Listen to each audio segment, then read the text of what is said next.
Isso é muito importante. Eu mesmo, como aluno, no começo do ano, quando teve o feirão das eletivas, eu mesmo me senti muito acolhido. Isso foi muito bom para os alunos ter aquela posição de escolha e ouvindo as propostas dos professores. Isso foi muito bom. Como estão essas relações sociais na escola? Comunicação com os professores.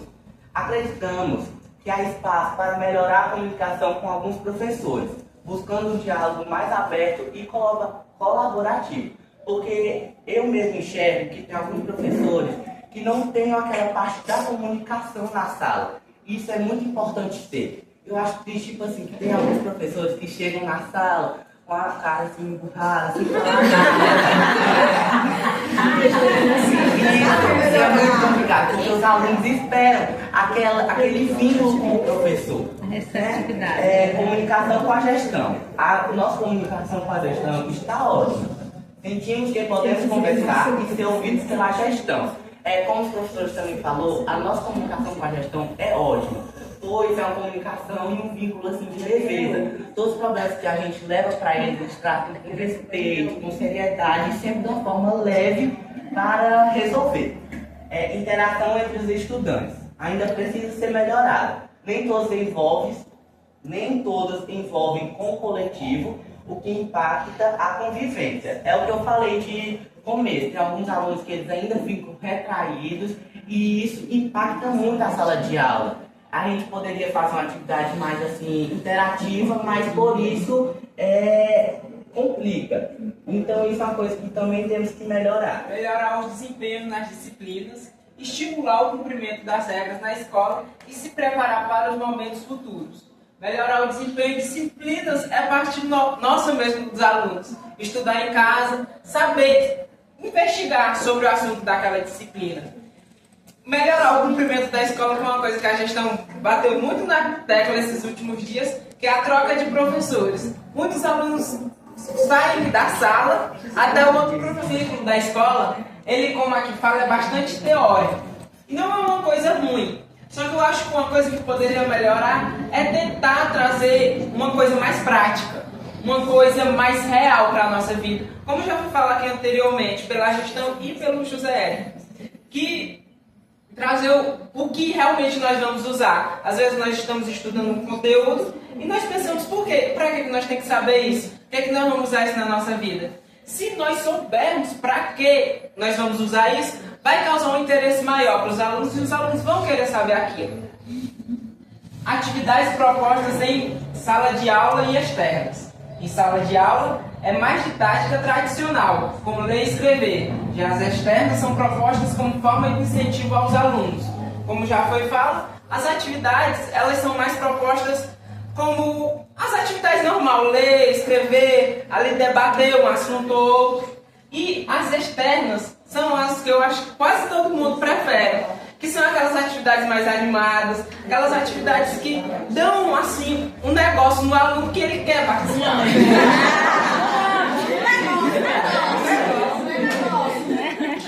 Protagonismo estudantil.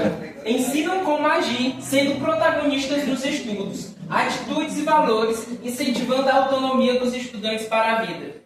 É uma coisa muito importante que esse novo ensino médio trouxe, é o protagonismo estudantil. Porque cada um de nós somos protagonistas da nossa própria vida.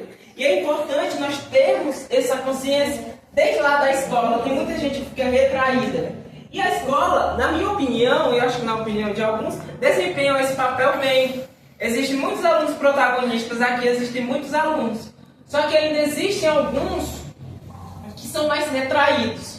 E o que eu colocaria para poder melhorar? Tanto os próprios alunos incentivando seus colegas e os professores incentivando aqueles que não são tão participativos na aula. Porque tem, geral, pelo menos na minha sala, tem um grupo que responde, que conversa ali, que debate com o professor, e tem aquele que fica mais retraído, só escutando.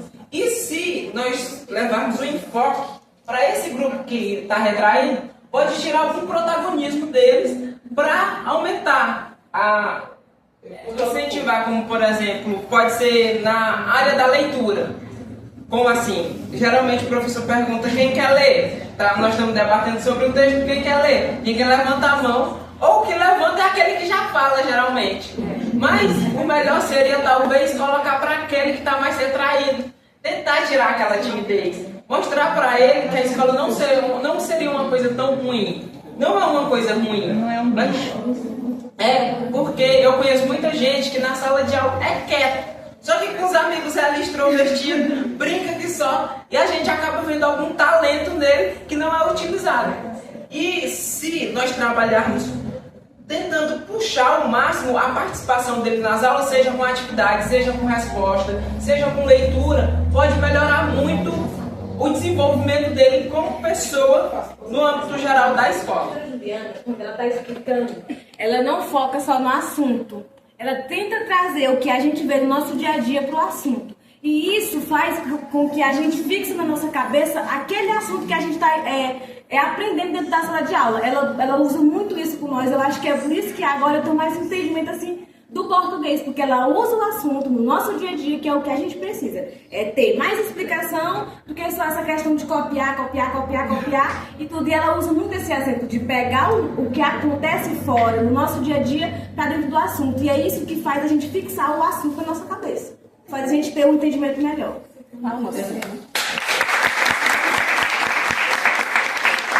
É exatamente isso. Por exemplo, se a gente pega um texto e lê ele todinho, a gente vai lembrar naquele dia, mas depois vai esquecer completamente o assunto sobre tudo. Agora, a partir do momento que nós pegamos um texto, lemos e começamos a aplicar aquilo que nós aprendemos na nossa vida, no nosso dia a dia, como a própria Ana Helena falou, ajuda a fixar e sempre vai ficar na nossa mente. Existem coisas que nós sabemos, que nós aprendemos com vivência, e não só lendo, não só ali copiando, mas ali na prática mesmo, na vivência. Eu acho que esse é um ponto muito importante, de não estar aqui, mas eu vou falar um pouquinho dele, que envolve também a comunicação com os professores. Foi uma coisa que me chamou a atenção em uma das aulas dele. Ele começou a explicar o assunto e os alunos estavam dispersos ali, ignorando praticamente o que ele estava falando. E o que ele fez? Ele falou, mas tá bom, agora eu vou explicar de um jeito que vocês entendam. E começou a trazer coisas da nossa vida, como a Helena falou, da matéria para coisas da nossa vida. Foi quando a sala ficou em silêncio e todo mundo começou a prestar atenção. Licença aqui de novo. E um dia desse ele chegou lá na sala, aí todo mundo conversando, ele chegou e encostou na mão assim. Ei, qual é a pessoa que mais gosta de tu? Todo mundo voltou a atenção pra ele. Aí foi dali que ele começou a dar o assunto dele. Ele tem esse ponto forte nele, professor Ronald, de quando não tem ninguém presta atenção no que ele tá falando, ele faz alguma coisa pra chamar a atenção. Aí ele chegou e disse assim, ei, a pessoa que mais gosta de tu, ele falou alto. Aí todo mundo voltou a atenção pra ele. Aí foi dali que ele começou o assunto. Então, nas respostas dos adolescentes, a gente precisa ter um tato diferente para aprender a trabalhar com eles. Porque do mesmo jeito que, por exemplo, quando a gente está numa escola onde a gente tem um convívio com criança, a gente sabe que a criança a gente tem que trabalhar de um jeito, de uma maneira diferente para ter atenção. Então é a mesma coisa com o adolescente. Às vezes a gente está disperso, tem alunos que, né, às vezes trazem problemas de fora para dentro da escola, que não conseguem ter aquela atenção. Então esse tato, essa conexão da gestão com os alunos, dos professores com os alunos, dos alunos propriamente eles com eles, é muito importante para a gente conseguir levar, ter esse andamento melhor, a gente conseguir ter essa atenção na aula e todo mundo se respeitar e trabalhar em conjunto. Exatamente. Ele está falando, essa apresentação foi uma coisa que levou a escola toda a apresentar isso. Por quê? Porque tinha coisa que eles gostavam. Ali no meio, tinha cavalo, tinha o bloco do Pompeu, tinha a quadrilha, tinha o reis, tinha a lavandeira. E é coisa do nosso dia a dia que acontece ao decorrer do ano. Então, esse evento aí, assim, pra mim, foi um dos melhores eventos que a gente já participou, porque foi tão gratificante quando eu cheguei em casa, eu subi no sol quente, sol tininho de quente. E aí cheguei em casa, tava lá a mensagem dos alunos dessa escola, desse prédio que a gente tá aqui, falando que a energia que a gente transmitiu pra eles lá foi algo assim que ninguém tava esperando ali naquele dia. E a nossa escola transmitiu que foi uma energia assim de união. A escola toda se uniu e deu certo. E foi muito bonito, muito bonito. Desenvolvimento humano, exato, saúde e sociais. Tem uma questão que dizem por aí que a saúde é mais atacada. Aí, quando é pra fazer alguma coisa juntando as 4 turmas, não vai, não sai. Porque criaram essa rivalidade de que saúde é melhor. Não, sociais é melhor. Não, exatas é melhor. A humanas é melhor. E criaram essa rivalidade entre nós, que é uma coisa que nós mesmos, alunos da turma, temos que acabar com isso. Que é o nosso último ano, era um ano que a gente está vivendo assim mais, a gente está se socializando mais. Só que criaram esse muro entre nós. E a questão da socialização também dentro da sala de aula. Tem a questão dos grupinhos, que é muito dividido. Uma coisa que a professora Juliana, a professora Fernanda trouxe esse ano foi a questão de dividir. A gente reclama muito porque a gente quer fazer as coisas com quem tem vontade de fazer. Só que ela trouxe essa coisa para nós, que é de todo mundo se enturmar. Todo mundo se enturmar, a sala toda. A professora Fernanda passou um seminário, um bicho de 7 cabeças. Meu Deus, como é que eu vou fazer? Como é que eu vou fazer, gente, esse negócio? E aí, separou mesmo. Eles se dividiam e eles tinham a ideia de que mesmo que eu trabalhasse com a equipe que eu queria, se eu trabalhasse melhor que o meu parceiro de equipe, a minha nota seria maior. E eu disse o quê? Vocês estão trabalhando em equipe. E a equipe vai ganhar a mesma nota. Se você tá bom demais e o seu colega tá ruim, sinto muito. Todo mundo vai sofrer. Então, ajude o seu colega que não está conseguindo. Ajude nessa habilidade que ele não tem como fazer. Se você não sabe, ensine, oriente. Eu estou disponível. É assim? Então, assim, dividir para trabalhar em unidade.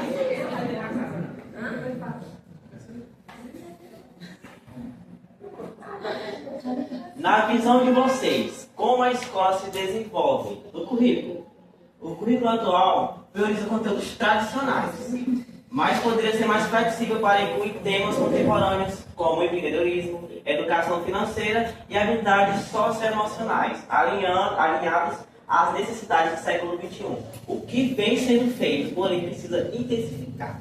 A exemplo do professor Anderson lá, ano passado, né, que teve a letiva do empreendedorismo, né, que já tive uma apresentação lá no Calçadão, com todas as turmas ali, envolvendo a comunidade escolar e a comunidade fora, a comunidade aí afora, né? Para que possam obter mais conhecimento sobre empreendedorismo, entendeu? Sobre habilidades socioemocionais. As atividades propostas de sala de aula, externas e externas. As atividades são majoritariamente expositivas e focadas em vestibulares. Uma coisa que eu agradeço muito à gestão de Deane e Jussandra é priorizar vestibulares e Enem, em foco de conteúdos voltados para melhorar essas dificuldades em que nós enfrentamos ao nos depararmos com uma prova de 190 questões, 180 por aí, né? É bem complicado. E se a escola não ajudar, não flui. Mas é o que vem sendo feito pela gestão, intensificando, certo? Atividades comerciais. Protagonismo juvenil, estudantil. Ainda é incipiente. Acontece, mas precisa melhorar. Está muito fraca, entendeu? Precisamos de programas de mentoria. De aprofundamentos. Tanto em todas as turmas, atividade extracurricular seria essencial no nosso currículo. E é uma coisa que a gente não tem muito. Vamos supor, minha sala, que é a da saúde, se a gente tivesse assim uma abertura para ir até um hospital, fazer uma visita, conhecer melhor, entender como faz, como mede a pressão, como faz uma saturação, como ver uma glicemia, seria muito bom, porque a gente iria entender melhor como que funciona essa questão da saúde, porque a saúde envolve muito isso, de estar em hospitais, porque praticamente a saúde é voltada mais para essa área. Eu acho que seria muito bom atividades extracurriculares. Vamos supor, na exatas, levar até um campo, uma plantação, algo do tipo, para entender melhor como funciona aquilo. Seria muito bom se tivesse essas atividades extracurriculares. Nós acreditamos que poderíamos desenvolver ainda mais essa interação através de projetos colaborativos e atividades de interclasses. Certo? Por que interclasse? Porque está todo mundo reunido, está todo mundo junto, onde podemos interagir um com o outro, certo? E também, para poder melhorar essa situação, como terceirão, temos que ter uma certa maturidade. A gente ter debates dentro da sala de aula. Uma coisa que eu digo muito, eu faço parte do Grêmio, e uma das coisas que eu disse lá era que a gente precisava trazer um pouco de diversidade para dentro da escola.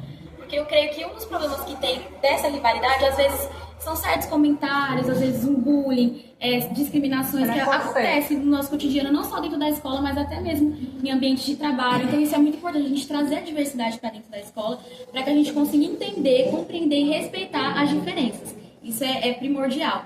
Então se a gente tiver isso dentro da escola, ter um pouco dessa diversidade, a gente conhecer, ter empatia, a gente ter essa roda de conversa sobre assuntos externos, mas também assuntos da escola, um ajudar o outro, vai ser muito importante pra gente criar esse conexão. Tem alunos que pensam assim, vou tirar uma brincadeirinha com ele não vai nem ligar. Sendo que quando chega em casa o aluno pode ficar triste, pode levar uma coisa mais séria. A gente olha pela situação com um olhar diferente, a gente cria aquele senso de empatia. Então, gente, esses assuntos assim, sobre condições mentais, físicas, é muito importante pra gente conseguir criar esse nosso lado mais sensível, despertar esse nosso lado. O vocabulário que não está no nosso cotidiano. Ela está trabalhando agora questões do Enem voltadas para o conteúdo trabalhado, certo? Tem algumas palavras que não são do nosso conhecimento. Ela grifa na questão, grifa nas alternativas, entendeu? A gente coloca no dicionário histórico, chega em casa, pesquisa o significado da palavra e assim vai enriquecendo o nosso vocabulário, né? Protagonismo, deixa eu protagonismo, o professor Anderson vem trazendo aí, fazendo com que elaboramos e criamos redações aos assuntos propostos no conteúdo desse protagonismo, né? São algumas ações que a escola vem trazendo e que são de forma dinâmicas, para que possamos ter mais conhecimento de forma dinâmica, né? Os que todos estão cobrando. Aulas dinâmicas. A escola tem aulas dinâmicas. Temos que ver a nossos arredores que a escola vem propondo para nós, certo? Esses são alguns pontos que eu quero ressaltar. Metodologias ativas. Incentivar aulas mais interativas, com projetos, gamificação e aprendizagem baseada em problemas. Foi o que eu falei, é o que vem sendo feito. A Silvana trouxe uma aula dinâmica, né? O Anderson trouxe também, e assim vai. Acompanhamento individualizado. Identificar a dificuldade dos alunos e oferecer reforço ou mentoria, o que vem sendo feito cuidadosamente pela gestão estabelecido pela escola. Foi o que eu falei na minha fala. Desafio altíssimo de cumprir as atividades, cumprir horário, né, cumprir regras, né? Essa aqui é como o Marcos falou da questão do ônibus escolar, né, que os alunos perdem o conteúdo por conta da falta do ônibus. Nosso papel como líder e vice-líder é passar atividades para os alunos que faltaram, para que eles não percam o conteúdo. Esse é um papel muito importante. Usar os meios de comunicação, usar os grupos de WhatsApp que estão aí para auxiliar, né? Podemos usar esse recurso para melhorar, né? Respeitar e cumprir as regras propostas, já falamos bastante sobre isso, né? Participar mais das aulas, interagindo com os professores, como eu falei. Não adianta o professor estar aqui dando aula, trazendo uma atividade dinâmica, ter uma roda de conversa e os alunos não prestarem atenção. A gente sabe que tem professores que passam noites e noites preparando uma aula e quando chega na turma, os alunos não querem, estão dispersos, como o Anderson falou, estão dispersos na sala, né? Desmotiva. Eu sei que desmotiva o professor. Porque eu tenho essa visão. Tá se vendo, professor. Eu acho que eu seria um futuro professor. Eu sei muito bem o que está acontecendo, né? Isso aí, desmotiva. Então, nós, como representantes, que estamos lá representando eles, temos que estimular eles também e ajudar a todo o grupo nós alunos a ter mais uma atenção para nossos professores, que eles se preparam antes de vir. Eles têm planejamento coletivo, eles têm planejamento individual, eles se preparam bastante para quando chegar aqui, não dar ouvidos, não prestar atenção às aulas. Isso desmotiva. Então vamos fazer essa tarefa aí e melhorar, certo?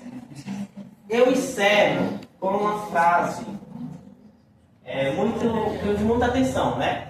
Melhoramos não por obrigação, mas por entender que cada pequena mudança beneficia toda a nossa comunidade escolar.